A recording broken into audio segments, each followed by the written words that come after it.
Cette rencontre est relative à la mission conjointe de mise en œuvre du projet de résilience et de développement communautaire de la vallée du fleuve Sénégal.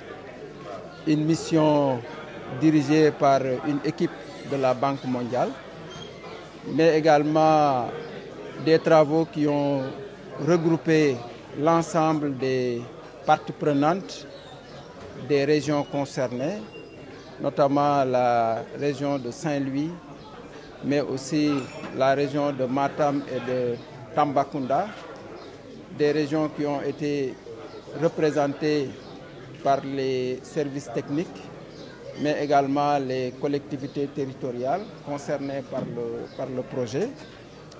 Il faut dire que les travaux nous ont permis de faire l'état d'avancement du projet, mais également la suite des travaux va nous permettre d'identifier les différentes contraintes liées à la mise en œuvre du projet et pour qu'ensemble, qu'on puisse, avec l'ensemble des acteurs, dégager des pistes de solutions.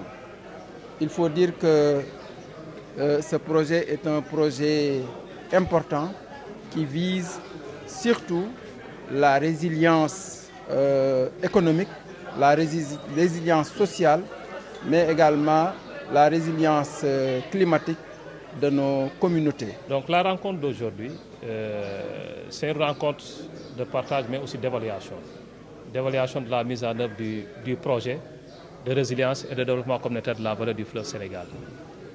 C'est à la suite de la mission de supervision de la banque que l'ensemble des acteurs chargés de la mise en œuvre du projet, notamment l'équipe du PRDC, les autorités administratives, les services techniques qui sont impliqués dans le cadre de la mise en œuvre, donc se sont réunis ici à Saint-Louis pour faire un peu le point par rapport à la mise en œuvre des composantes, des sous-composantes de ces projets-là. Nous l'avons démarré au niveau national avec le ministère de tutelle, le ministère de la Famille et des Solidarités. Nous l'avons aussi fait du côté du PIMA aussi, où nous avons tenu une rencontre d'échange, notamment sur la mise en place du comité technique chargé un peu de coordonner la mise en œuvre du projet.